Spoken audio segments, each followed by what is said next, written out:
네, 오늘 시편 22편 1절에서 22절 말씀인데 봉독은 1절만 했거든요. 네, 진심으로 환영하고 축복합니다. 네, 익숙한 얼굴도 있고, 네, 가끔 본 얼굴도 있고, 네, 처음 뵙는 얼굴도 있는데 우리가 인생을 살면서 첫 번째 혹은 처음이라고 들어가는 그 삶의 경험들은 굉장히 소중한 경우들이 많습니다. 그래서 평생 잊혀지지 않는 우리의 인생의 어떤 사건이 되거든요. 여러분의 삶에도 처음이라고 붙여지는 어떤 일들이 다 있으셨을 겁니다. 첫사랑도 그렇고, 첫 만남도 그렇고, 저희 목회에 있어서 이 처음이라고 붙여지는 어떤 사건이 있다면 모든 목사님이 다 마찬가지겠지만 첫 목회지였거든요. 첫 목회지에서 기억 남는 일 중에 하나가 신방하는 것이었습니다. 신방을 참 많이 했어요. 13년 반 정도 있었는데 거의 매년 봄, 가을로 대신방을 했거든요. 그러면 신방 받는 가정들 거의 다 이제 신방을 이제 하곤 했습니다. 그래서 어떤 때는 천안에서 목회를 했기 때문에 도심은 아니에요. 그래서 시골이기 때문에 동네가 이렇게 다 모여 사시잖아요. 그러니까 아침 9시부터 신방을 하면 저녁 10시까지 신방을 하는 겁니다. 그러면 한 9가정에서 10가정 정도 신방을 합니다. 그러면 아침에 9시에 가서 신방하고 점심 먹고 오후에 신방하고 저녁 먹고 신방하고 이게 이제 신방의 일상의 모습이었어요. 그때 이제 아이들을 어떻게 할 수가 없으니까 아직 유치원 다니기도 전이었기 때문에 교회에서 차로 한 10분 정도 떨어진 곳에 부모님이 계셨어요. 그래서 이제 신방할 때만 아침에 아이들 이제 부모님한테 맡기고 이제 신방을 이제 합니다. 그리고 저녁 이제 신방이 다 끝나고 나면 이제 부모님 집에 가서 이제 맡겼던 아이들 이제 찾아오고 데려오곤 했습니다. 그런데 이제 신방을 하고 나면 마지막 집에서 이렇게 음식을 싸주세요. 이제 점심 때 먹었던 거, 또 저녁 때 먹었던 거 싸주세요. 그러면 그걸 싸주시면서 이제 집에 애들도 주라고 이렇게 주시곤 했거든요. 그래서 종종 집에 들어가면 이제 아이들이 이제 아침에 할머니, 할아버지한테 맡겼다가 저녁 때 10시가 다 돼서 엄마, 아빠가 왔으니까 얼마나 반가웠겠습니까? 그래서 아이들이 막 반겨주는 거예요. 그런데 이제 그것 외에도 아이들이 반기는 게 있어요. 손에 들려있는 그 까만 봉지, 이거 뭐가 들려있나 그걸 이제 기대하는 거죠. 어떤 때는 밖에 나갔다 이제 들어오면 자신을 위한 무언가가 그 손에 들려있지 않을까 기대하는 눈치로 저를 이제 쳐다보는 것처럼 보일 때가 있었습니다. 그래서 이렇게 어떤 때 보면 저를 반기는 게 아니라 눈을 보면 알잖아요. 그 시선이 어디에 있는지. 네, 제 손에 가 있는 것들을 이제 보곤 했습니다. 우리가 이제 누군가의 관계 안에서 인생을 살아가게 될 때 사실은 그 사람에게 기대하는 것들이 있거든요. 여러분도 기대하는 게 있으시죠? 오늘 저녁에 이 자리에 오시면서 기대하는 게 있으셨죠? 네, 없으셨나 봐요. 그냥 오라고 그러니까 오고 가라고 그러니까 가고 맨날 하는 거니까 그냥 하고 그러셨네요. 기대하는 게 있거든요. 특별히 내 삶에 어떤 좋은 일이 있을 것을 기대하기도 하고 혹은 그 관계 안에서 그 상대방이 나에게 뭔가 좋은 것을 해줄 것으로 혹은 줄 것을 이제 기대하기도 합니다. 근데 이런 기대는 우리가 일상적인 인간관계 안에서도 기대하는 것이기도 하지만 때로는 부부 관계에서도 기대하는 게 있잖아요. 기념일이 아니어도 어떤 기대하고 또 성도들 가운데도 이렇게 가까운 관계를 맺으면 기대하는 게 있습니다. 서로에게. 그리고 이제 목회자에게도 기대하는 게 있고 또 목회자는 성도에게 기대하는 게 있습니다. 여러분은 목사님들한테 뭘 기대하세요? 여러분 교회 담임 목사님 혹은 부목사님 계실 텐데 뭘 기대하시나요? 기대하는 게 없으세요? 네. 저는 목사로서 성도들에게 기대하는 게 있거든요. 성도들이 이렇게 했으면 하는 기대가 있습니다. 그게 목회자한테 잘해주는 것에 대한 기대가 아니라 성도들이 신앙생활 하면서 믿음이 자라고 또 하나님 말씀으로 순종하는 삶을 살아가는 그런 삶에 대한 어떤 기대가 있거든요. 그래서 주일날 설교하고 나면 그 말씀 듣고 그냥 말씀 들은 것으로 끝나는 게 아니라 그 삶이 그 말씀으로 인해서 변화되는 놀라운 은혜가 있기를 사실 기대하거든요. 그러니까 여러분 기대에 부응하시고 이렇게 꼭 사셨으면 좋겠어요. 교회에서 신앙생활 하는데 여러분 신앙생활하면서 교회에게 기대하는 것도 있거든요. 교회가 뭔가를 우리에게 해주기를 바라기도 하잖아요. 특별히 믿음으로 살아가는 삶 속에서 우리는 또한 하나님께도 그런 기대를 합니다. 우리가 신앙생활이라는 것이 하나님과의 관계거든요. 그 관계 안에서 하나님이 내가 믿음으로 살 때 교회에서 때로는 열심히 봉사하고 섬길 때 그리고 하나님이 기억하시고 뭔가 그 일에 대해서 이렇게 해주시기를 기대하는 것들이 있습니다. 물론 그 기대하는 것들이 지금 내가 어떤 상황에 있느냐에 따라 조금 달라지긴 할 수는 있을 겁니다. 예수님께서 예수님을 찾아온 사람들에게 이런 질문을 하신 적이 있으세요? 너희에게 무엇하여 주기를 원하느냐 이렇게 물어보셨거든요. 여러분 그런 질문을 받으시면 뭐라고 대답하시겠습니까? 대답할 준비는 되셨나요? 예수님이 무엇하여 주기를 원하느냐 이렇게 물어보신다면 여러분 뭐라고 대답하시겠습니까? 혹시 저희 교회 성도들은 제가 한번 이 얘기를 한 적이 있는 것 같은데 저는 혹시 이런 거 한번 물어보면 어떨지 생각해 본 적이 있거든요. 주님 숫자 6개만 알려주세요. 네. 숫자 6개의 의미를 아직 잘 모르시는 분이 있으시는 것 같은데 로또 번호가 6개거든요. 대박 나는 거잖아요. 주님이 무엇하여 주길 원하느냐 물어보셨을 때 난 뭐라고 대답을 할까? 여러분 맹인들이 찾아왔을 때 예수님께서 똑같이 물어보셨어요. 무엇하여 주기를 원하느냐? 여러분이 생각할 때 맹인이 그때 뭐라고 대답할 거라 생각이 되십니까? 눈뜨게 해달라고. 너무 뻔하죠? 네, 눈뜨게 해달라고. 왜냐하면 맹인들의 삶의 모든 문제의 시작은 어디에서부터 시작됐냐면 자신이 앞을 못 보는 데에서부터 시작이 됐습니다. 그러니까 눈 뜨면 내 인생의 모든 문제가 다 해결될 것 같으니까 주님 제 눈 뜨게 해주세요. 그러니까 우리가 그 마음은 이해가 돼요. 뭐라고 대답할지. 그래서 실제로 예수님께서 그들이 보기를 원하나이다 라고 대답하니까 다 눈을 뜨게 해주셨어요. 그런데 예수님께서 제자들에게도 무엇하여 주기를 원하느냐 이렇게 물어보신 적이 있었거든요. 그때 제자들은 뭐라고 대답했을까요? 여러분 같으면 뭐라고 대답하시겠습니까? 그때는 로또는 없었습니다. 그러니까 뭐 숫자는 별로 의미는 없고 제자들이 뭐라고 그랬을까요? 특별히 세베대의 아들들 같은 경우는 주의 영광 중에 우리를 하나는 주의 우편에 하나는 주의 좌편에 앉게 해달라고 그렇게 구합니다. 영광의 자리를 구하는 거예요. 그때 예수님께서 제자들이 원한 것을 주셨을까요? 안 주셨을까요? 안 주셨거든요. 왜 예수님은 사람들이 원하는 것에 대해서 어떤 사람들이 원하는 건 들어주셨는데 맹인의 눈을 뜨게 해주신 건 들어주셨는데 왜 좌우편에 앉는 것을 똑같이 물어보셨을 때 이야기하면 그것에 대해서 다르게 하셨는가 하는 거예요. 그 이유는 단순히 우리가 도덕적으로 그 예수님의 질문에 대답하는 것이 옳으냐 대답했던 것이 옳지 않느냐의 문제만은 아닙니다. 왜냐하면 이 높은 자리에 앉게 하는 것은 정말 하나님이 그렇게 하시는 때도 있었거든요.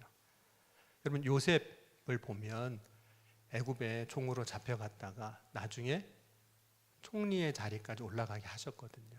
그러니까 높여주셨어요. 정말 왕의 좌우편의 자리를 앉게 하셨습니다.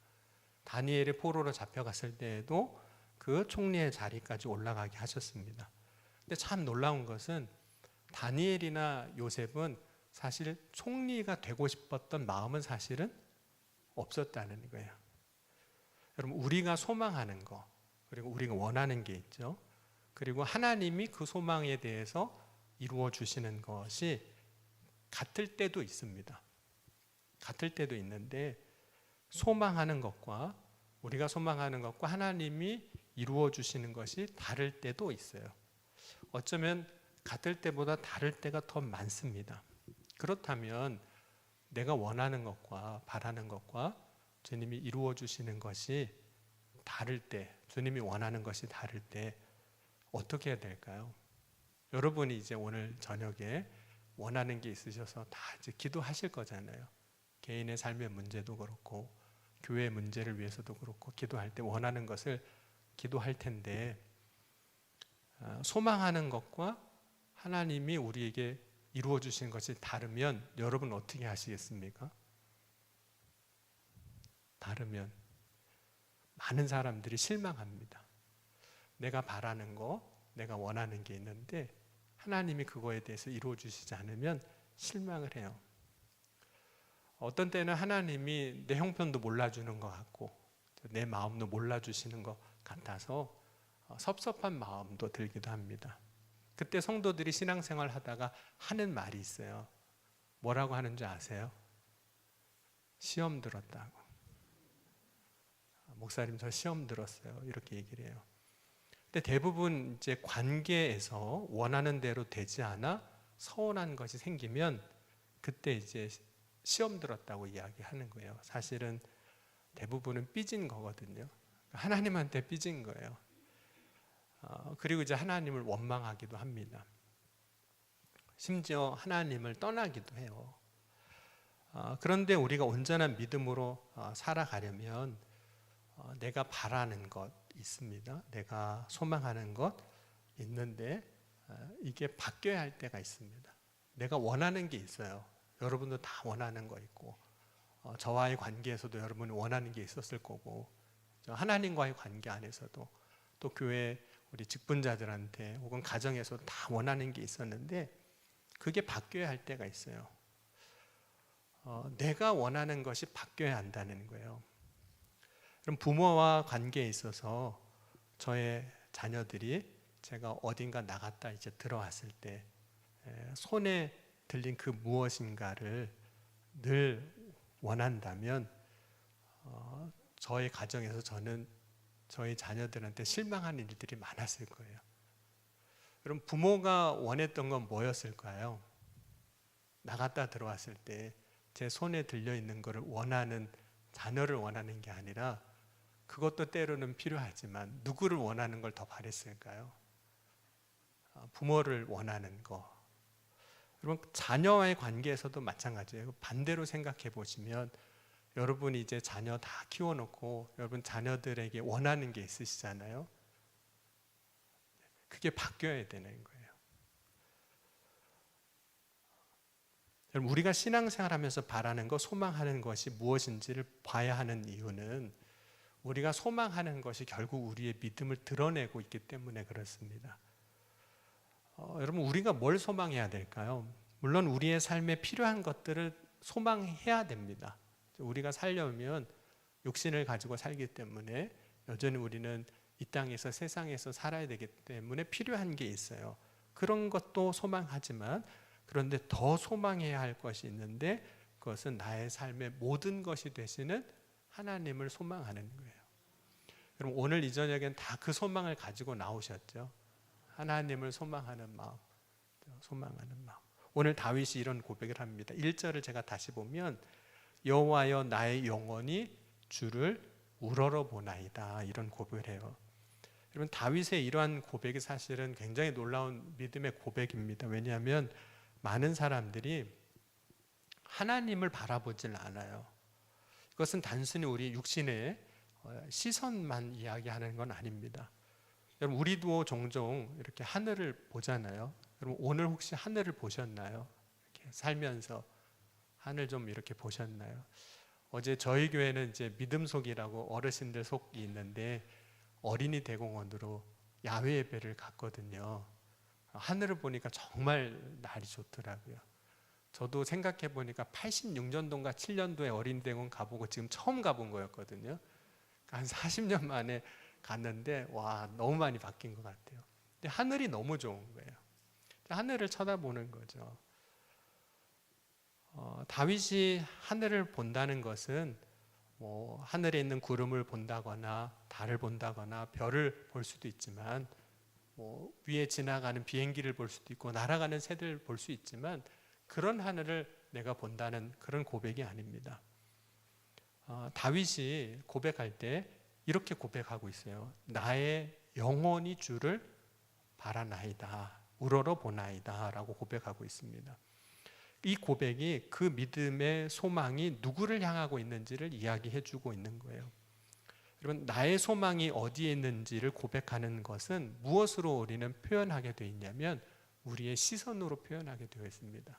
내 소망이 어디에 있는지는 내가 어디를 늘 쳐다보고 있는지 거기에 드러난다는 거예요. 다윗은 이렇게 이야기하고 있습니다. 내 영혼이 주님을 늘 바라보고 있습니다. 여러분, 우리의 시선은 무의식적이라 할지라도 우리가 소망하고 있는 게 무엇인지를 지금 보여주는 거예요. 그러니까 사람이 그 눈이 있는 곳에 사실 마음이 있는 겁니다. 우리 시선이 있는 곳에 마음이 있는 거예요.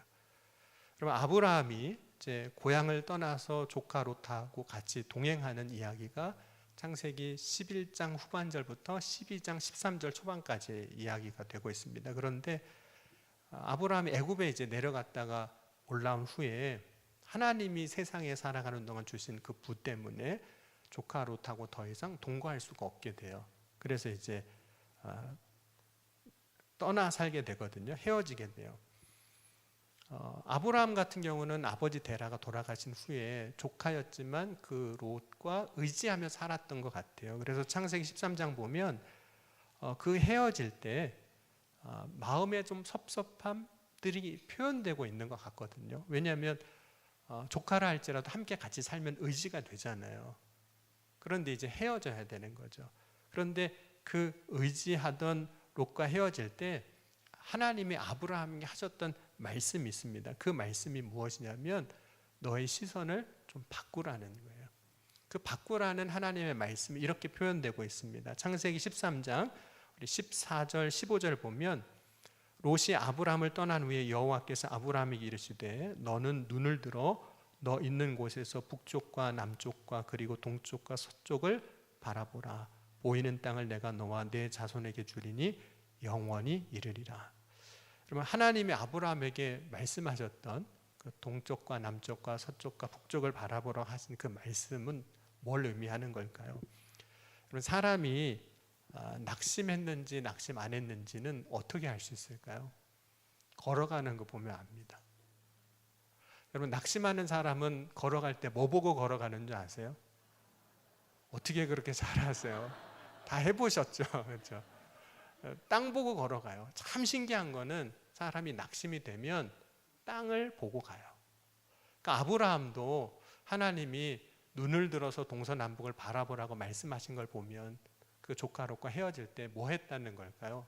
내가 그동안 의지했던 이 롯이 떠날 때 마음이 섭섭하기도 하고 뭔가 허전하기도 하고 나는 이제 어떻게 사나 그런 생각도 했었던 것 같아요. 그러니까 땅을 쳐다보고 있으니까 하나님이 눈을 들어서 저쪽 넓게 땅을 바라보라는 거예요. 고개를 들라는 거죠. 그런데 하나님이 고개를 들라는 것은 조카 롯이 떠난 것으로 인해서 내가 낙심하지 말라는 겁니다. 그리고 다른 걸 보라는 거예요. 시선을 바꾸라는 거예요. 그 다른 것이 무엇이냐면 보이는 땅을 지금 보라고는 하셨지만 그 보이는 땅은 누구 땅일까요?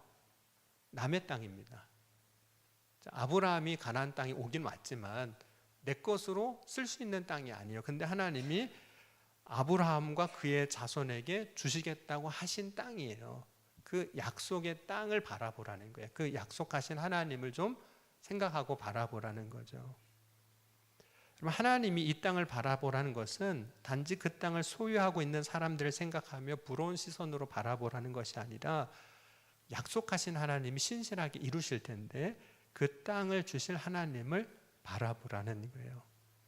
여러분, 하나님이 아브라함에게 이렇게 말씀하신 것은 아브라함의 삶의 시선을 이제는 하나님께 두라는 거거든요. 하나님께 두라.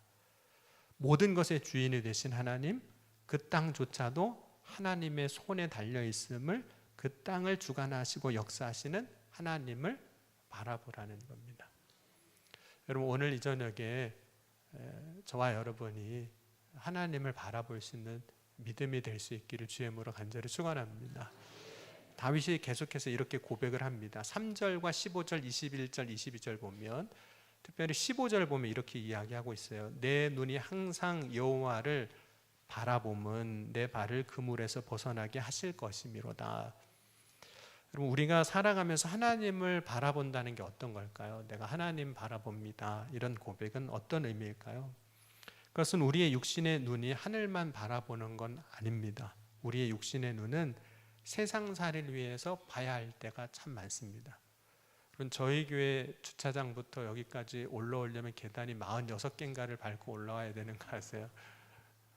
그러니까 여러분, 교회 올라올 때는 하늘을 보면 안 되고요, 땅을 좀 봐야 돼요. 계단을 봐야 되니까, 넘어지지 않으려면, 잘 올라오려면. 그러니까 우리의 삶의 필요에 따라서는 땅을 잘 이제 봐야 되는 거죠. 어쩌면 세상 살아갈 때 우리의 눈을 똑바로 뜨고 땅을, 세상을 바라봐야 할지도 모릅니다. 왜냐하면 요즘은 눈 뜨고 코 베이는 시대이기도 하니까 세상 철저하게 때로는 잘 바라봐야 한다는 의미이기도 합니다. 근데 우리의 마음이 하나님을 향하는 것, 마음을 하나님께 두고 살아가는 것, 우리의 영혼이 하나님을 소망하며 살아가는 것이 사실 내가 하나님을 바라보겠다는 그런 고백이거든요. 여러분, 혹시 이제 우리 결혼하신 분들만 대답은 하시면 좋을 것 같아요. 왜냐면 결혼하신 분만 대답하실 수가 있을 것 같아서, 연애 결혼하신 분만 또 대답하실 수는 있을 것 같아요. 여러분, 연애 결혼하신 분들은 이제 결혼하기 전에 데이트를 하셨을 거 아니에요? 네, 하루 종일 이제 만나고 이제 집에 들어가면 어떠세요? 생각이 나세요? 안 나세요? 하루 종일 봤으니까 막 지겹고 이제는 더 이상 보고도 싶지도 않고 생각하기도 싫고 뭐 그러셨나요? 아니면 계속 생각나셨나요? 너무 오래전 일이라 다 또 잊어버리셔가지고, 네, 아마 다 생각하셨을 거예요. 요즘 이제 그래도 40대, 50대 이하 분들은 아마 그렇게 데이트하고 집에 와서 또 불이 나게 전화해서 수화기가 뜨거울 정도로, 핸드폰이 정말 뜨거워서 배터리 다 닳을 정도로 통화하고 그러셨을 겁니다. 그리고 서로 사랑하면 할 말이 그렇게 많아져요. 그러면 한번 여러분, 반대로 생각하면 사랑이 식으면 할 말이 없어져요.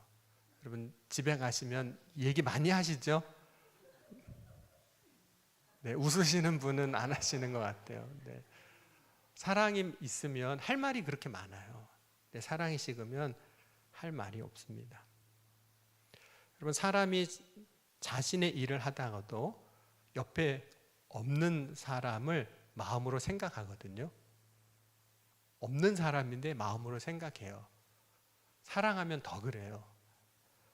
그래서 마음으로 늘 자신이 사랑하는 사람을 향하고 있는 거예요. 일하면서도 그 사람 뭐 할까? 지금 어떻게 지낼까? 또 전화하고 싶고 또 만나고 싶고 그런 거죠. 그것이 내 마음이 그 사람을 바라보고 있는 거예요. 지금 멀리 떨어져 있지만 육신의 눈으로는 뭐 하나도 보이진 않지만 내 마음이 그 사람을 향하고 있는 거거든요.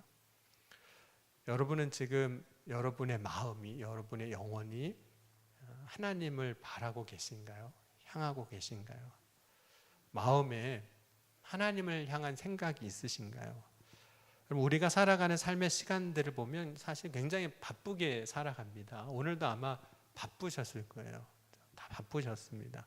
우리의 삶의 일들도 분주하죠. 그래서 하나님을 바라보는 믿음으로 살지 못할 때가 있으면 너무 바쁘니까 마음에 다른 여유가 없어요. 내 앞에 있는 문제만 바라보게 되고 내 앞에 있는 상황만 이제 보게 되는 겁니다. 여러분, 예수님이 마리아하고 마르다의 집에 초대를 받아서 이제 식사하러 가셨을 때, 가셨을 때 그 상황을 이렇게 성경은 설명하고 있어요. 마리아는 예수님 앞에 앉아서 말씀을 듣고 있었고 마르다는 예수님을 위하여 무엇인가를 분주하게 준비하고 있었다라고 말씀합니다. 그때 마르다가 예수님 앞에 찾아와서 이런 이야기를 합니다. 마가복음 10장 40절 보면 마르다는 준비하는 일이 많아 마음이 분주한지라 예수께 나아가 이르되 주여, 내 동생이 나 혼자 일하게 두는 것을 생각하지 아니하시나이까. 그를 명하사 나를 도와주라 하소서. 그럼 마르다의 마음은 지금 어디 있는 걸까요? 마음이 어디 있는 거죠? 일에 있습니다. 지금 일. 마르다의 마음이 예수님께 있는 것이 아니라 자신이 지금 하고 있는 일에 있는 거예요. 물론 이제 마르다는 그렇게 얘기할 거예요. 지금 제가 예수님을 위하여 지금 일하고 있잖아요 라고 이야기를 할 겁니다. 예수님을 위하여 분주한 겁니다. 다 예수님을 위해서 지금 제가 하고 있는 겁니다 라고 말할 겁니다. 그런데 정말로 예수님을 위한 일이라면 예수님한테 한번 물어봤을까요? 예수님, 제가 이걸 하려고 그러는데 진짜 예수님이 원하세요? 라고 물어봤을까요? 아니면 자기가 생각하는 예수님을 위한 일을 한 걸까요? 자기가 생각하는 예수님을 위한 일을 하는 거예요. 그러니까 예수님한테 물어본 건 하나도 없어요. 예수님, 정말 제가 이걸 하길 원하세요? 이렇게 해드릴까요? 하진 않았다는 거죠. 그러니까 어떻게 보면 예수님을 위해서 일은 한다고 했지만 누구를 위해서 일을 하고 있는 걸까요? 자기를 위해서 사실 일을 하고 있는 겁니다. 자신이 원하는 일을 하는 거예요. 그러니까 예수님이 원하는 일을 하는 게 아니라 내가 원하는 일을 하고 있는 겁니다. 그럼 마르다가 예수님이 정말 원하시는 것을 원한다면 예수님을 마르다는 어떻게 했을 거냐면 예수님을 한번 쳐다봤을 거예요. 왜냐하면 예수님이 원하는 게 있으면 쳐다보고 있으면 예수님 말씀하실 거니까. 여러분, 신방을 하면 자꾸 이제 오늘 신방이 주제인 것 같은데 신방은 주제가 아닙니다. 신방을 하면 성도들이 묻는 질문이 있으세요. 여러분은 목사님이 신방 온다고 그러면 어떤 질문을 목사님한테 주로 하세요? 신방 간다 그러면 어떤 질문을 주로 하세요? 여러분 같으면 신방을 준비할 때 목사님께 뭘 물어보시나요? 저는 이런 질문을 받은 적이 참 많습니다. 목사님, 좋아하는 게 뭐세요? 이렇게 물어보세요. 고기 좋아하세요? 생선 좋아하세요? 한식 좋아하세요? 양식 좋아하세요? 일식 좋아하세요? 뭐 이런 거 이제 질문을 많이 받아요. 왜냐하면 신방을 준비하면서 뭔가를 준비하려고 하다 보니까 그냥 할 수는 없잖아요. 그래서 물어보시는 것 같긴 해요. 근데 저는 대답을 잘 할까요? 안 할까요? 네, 안 합니다. 잘. 뭘 좋아하는지 잘 대답을 안 해요. 왜냐하면 뭐 좋아한다고 얘기하면 신방 가는 집마다 다 그것만 먹어야 하는 경우가 많기 때문에 대답을 잘 안 합니다. 네. 실제로 목회 초반에 그런 일이 있었어요. 그때는 전혀 몰라서 그냥 물어보는 것대로 다 대답했거든요. 근데 가는 집마다 다 메뉴가 똑같아요. 뭐 그래서 하루 종일 먹을 수도 없고 뭐 그런 일도 있는데, 여러분, 어떤 음식이 좋아하는지보다 사실 더 중요한 게 있습니다. 여러분, 신방 때 무슨 음식을 먹는지보다 더 중요한 게 뭐냐면 어떤 말씀을 여러분이 듣느냐 하는 거예요. 여러분, 신방은 신방하는 사람이 먹으러 가는 게 아니라, 좀 표현이 좀 낯설게 여러분이 느껴질 수 있지만 신방을 받는 사람에게 뭐 하기 위해서 가는 걸까요? 말씀을 먹이기 위해서 가는 거예요. 그러니까 제가 먹으러 가는 게 아니니까, 그러니까 여러분 안 물어보셔도 돼요. 준비 안 하셔도 되고 말씀을 먹이러 이렇게 가는 거죠. 그러니까 성도들이 가정에서 말씀을 듣게 하려고 그 말씀으로 살아가도록 도우려고 이제 하는 거죠. 그러니까 신방을 바라볼 때 그 마음을 알면 음식 준비하는 것보다 아마도 신방을 통해서 나에게 주시는 말씀을 더 들으려고 할 겁니다.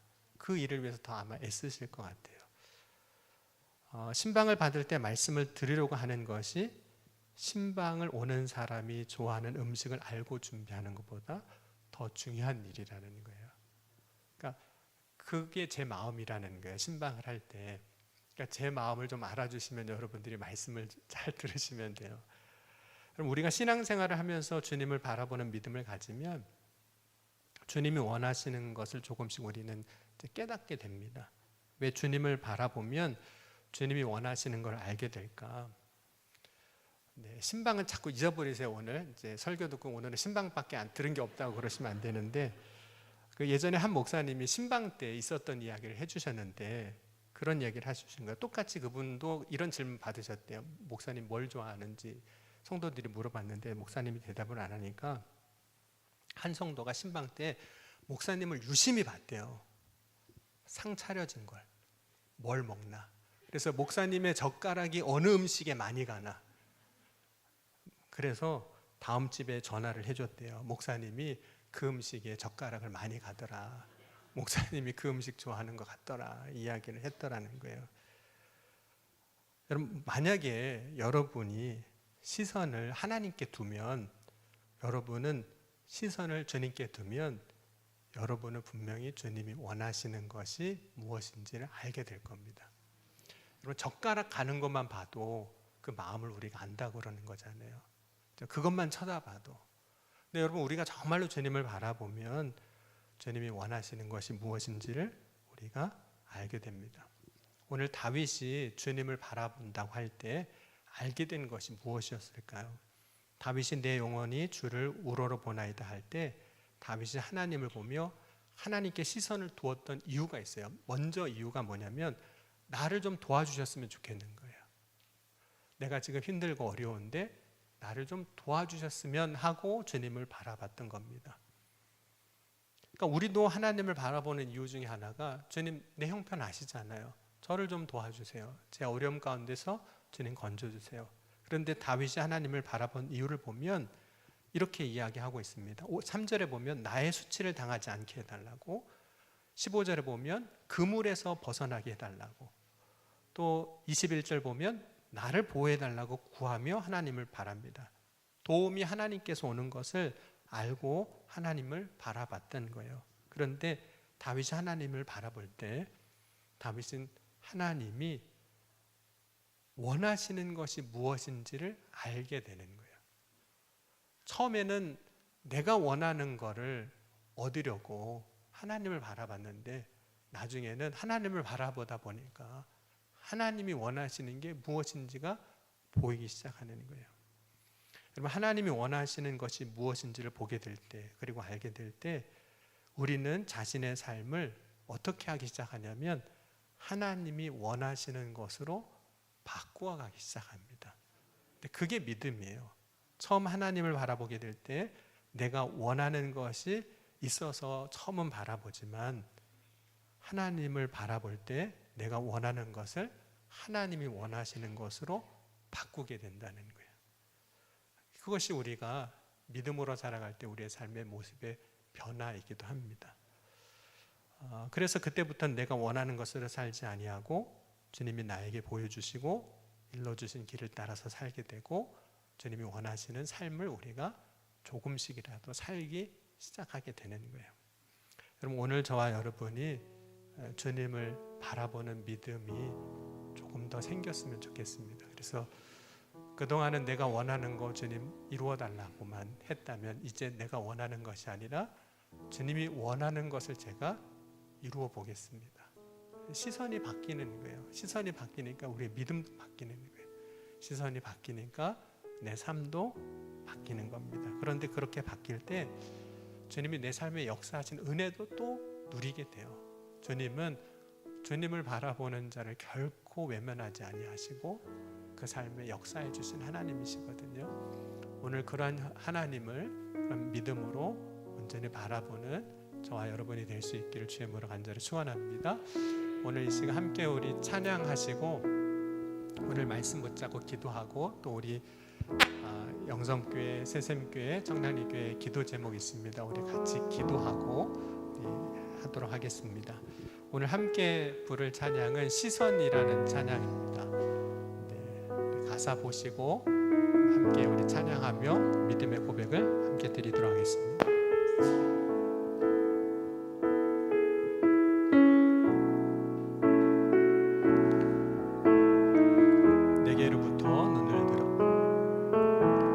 내게로부터 눈을 들어 주를 보기 시작할 때 주의 일을 보겠네. 내 작은 마음 돌이키사 하늘에 꿈꾸게 하네. 주님을 볼 때 내게로부터 눈을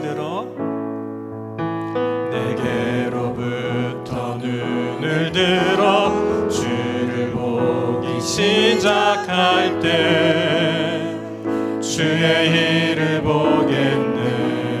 내 작은 마음 돌이키사 내 작은 마음 돌이키사 하늘에 꿈꾸게 하네.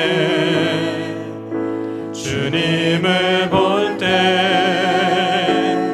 모든 시선을 주님께 드리고 살아계신 하나님을 느낄 때 내 삶은 주의 역사가 되고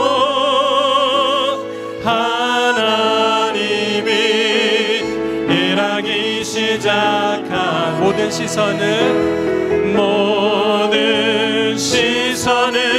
주님께 드리고 살아계신 하나님을 느낄 때 내 삶은 주의 역사가 되고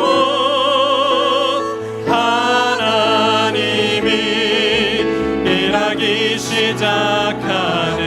우리 두 손 들고 고백합니다. 성령이 나를 변화시켜 성령이 나를 변화시켜 모든 두려움 사라질 때 주의 일을 보겠네. 황폐한 땅 한가운데서 주님만을 알게 되니 주님을 볼 때 모든 시선을 주님께 드리고 전능하신 하나님을 느낄 때 세상은 주의 나라가 되고 하나님이 일하기 시작한 모든 시선을 주님께 드리고 살아계신 하나님을 느낄 때 내 삶은 주의 역사가 되고 하나님이 일하기 시작한 모든 시선을 주님께 드리고 전능하신 하나님을 느낄 때 전능하신 하나님을 느낄 때 세상은 주의 나라가 되고 하나님이 일하기 시작. 우리 다시 한번 고백합니다. 모든 시선을 주님께 드리고 살아계신 하나님을 느낄 때 살아계신 하나님을 느낄 때 내 삶은 주의 역사가 되고 하나님이 일하기 시작한 모든 시선을 주님께 드리고 전능하신 하나님을 느낄 때 세상은 주의 나라가 되고 하나님이 일하기 시작하네. 우리 시간 함께 기도할 때 먼저 오늘 말씀을 듣고 우리의 믿음의 고백과 결단을 가지고 먼저 함께 기도하겠습니다. 주님, 오늘 이 시간 우리의 시선이 내 영혼이 주님을 바라보길 원합니다. 그동안 내가 원했던 것들을 주님 앞에 구하였다면 이 시간 주님이 무엇을 원하시는지 주님의 마음을 구하는 시간이 되게 하여 주옵소서. 이제는 내가 원하는 것을 이루고자 살아가는 것이 아니라 주님께 시선을 두고 주님의 마음이 있는 그곳에 내 마음이 있게 하시고 주님이 원하시는 그것을 이루어가는 믿음의 삶을 살아가게 하여 주옵소서. 내 시선을 주님께 들 때 주님은 내 삶에 역사하여 주실 줄 믿습니다. 주님께 시선을 들 때 전능하신 하나님이 내 삶에 크고 놀란 은혜로 채워주시고 응답하시고 이루어 주셔서 나의 삶의 고통이, 나의 삶의 문제가 하나님 안에서 또한 평안 안에서 해결되게 하시고 은혜를 누리게 하여 주실 줄 믿습니다. 그런 하나님을 기대하며 오늘 나의 마음을, 내 영혼을 하나님께, 내 시선을 하나님께 둡니다. 이 시간 그런 믿음의 고백 가지고 우리 주여 3번 부르짖고 먼저 함께 우리 믿음의 고백과 결단을 가지고 기도하시겠습니다. 주여 주여